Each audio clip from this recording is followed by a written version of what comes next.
আজকে কিছু ছোটবেলার কথা শেয়ার করি। যখন থেকে বড় হয়েছি, যখন থেকে বুঝ হয়েছে, ঠিক তখন থেকেই তখন বুঝতে বাকি ছিল না আপন মানুষরা কিভাবে আপন হয়ে পরের মতো কথা বলে। যদি বলি বাবা মায়ের কথা, প্রচুর পরিমাণ ভালোবাসা দিয়ে আগলে রেখেছে আমাদেরকে, অনেকটা বড় করে ফেলেছে আমাদের বাবা মা আমাদেরকে যত্ন করে। কিন্তু ওই যে চাচা চাচি, চাচু, কাকা, জেঠুদের ভালোবাসা কেমন জানো?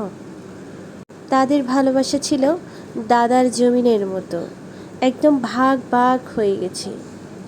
আর যদি বলো ফুফুদের ভালোবাসা কেমন ছিল, ফুফুদের ভালোবাসাটা ছিল বাবার যেমন আয় রোজগার করতো, যেমন আমার বাবা কম আয় রোজগার করতেন, আর যেহেতু মাসিক আয় কম, ঠিক কম ভালোবাসাটাই ফুফুদের কাছ থেকে পেলাম।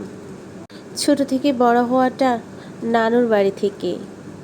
আমার আম্মু আব্বু ছিলেন নিজেদের বাড়িতে, কিন্তু আমি সেই ছোট্টবেলা থেকে নানুর বাড়িতে বড় হয়েছি। নানু আর খালামণিদের, মামাদের ভালোবাসা ছিল নিঃস্বার্থের মতো ভালোবাসা। তাদের ভালোবাসাটা কখনো ভাগ হয় নাই জমিনের মতো, কখনো ভাগ হয় নাই বাবার ইনকামের মতো। নানু আমাকে রোজ রান্না করে খাওয়াতেন। মামা আমার জন্য রোজ পাউরুটি আর বিস্কিট, চিপস এনে রাখতেন। বাহানা করব বলে তাই তো এগুলো এনে রাখতেন। আর খালামণি আমার সাথে রোজ ঘুমাতেন। তিনি আমাকে কাঁথা গায়ে দিতেন, আমার কাপড় চোপড় কেচে দিতেন। ওই যে মায়ের অভাবটা তিনি কখনো বুঝতে দেন নাই। ছোটবেলা থেকে নানুর বাড়িতে বেড়ে ওঠা সেই ছোট্ট মেয়েটি যখন আস্তে আস্তে বুঝ হতে লাগলো, ঠিক তখনই নিজের বাড়িতে চলে এলাম। মা নিয়ে আসলো নিজের কাছে রেখে দেবে বলে।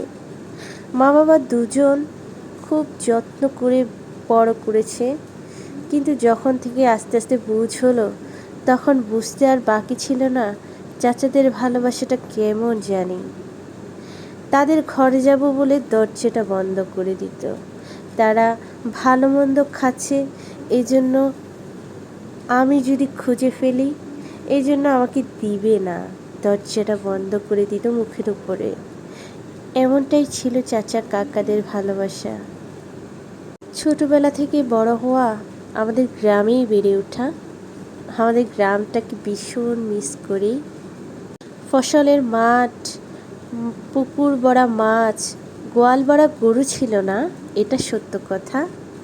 তবে গোলা ভরা ধান ছিল, পুকুর একদম পাশেই ঘরের, পুকুর ভরা মাছ ছিল। খুব সুন্দর একটা পরিবেশ ছিল আমাদের গ্রামে। যারা গ্রামে বেড়ে উঠেছেন তারা নিতান্তই পরিবেশটার সাথে জড়িত। যাই হোক, আমি অনেক কথা বলে ফেলেছি। যদি কথার মাঝখানে অনেকখানি ভুল হয়ে যায়, সবার জীবন তো আর আমার মতন না। আমি আমার জীবনটা ছোট্ট করে শেয়ার করলাম কয়েক মিনিটে। আসলে কথা বললে কথা শেষ হয় না। আজকে পাস্তা আর নুডলস একসাথে বানিয়ে ফেললাম।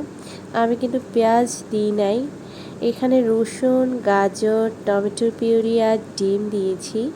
এভাবে বানিয়ে নিলাম একদম মজাদার সুস্বাদু নুডলস। তবে এটা সত্য কথা, স্বার্থপর মানুষগুলা খুব কাছের মানুষ, কাছের আপনজন মানুষরাই সবচাইতে বেশি স্বার্থপর মানুষ হয়। যারা আপনাকে দেখে দরজা বন্ধ করে দিত, তাদের এখন খাবার অভাব নেই। আলহামদুলিল্লাহ, মাশাআল্লাহ।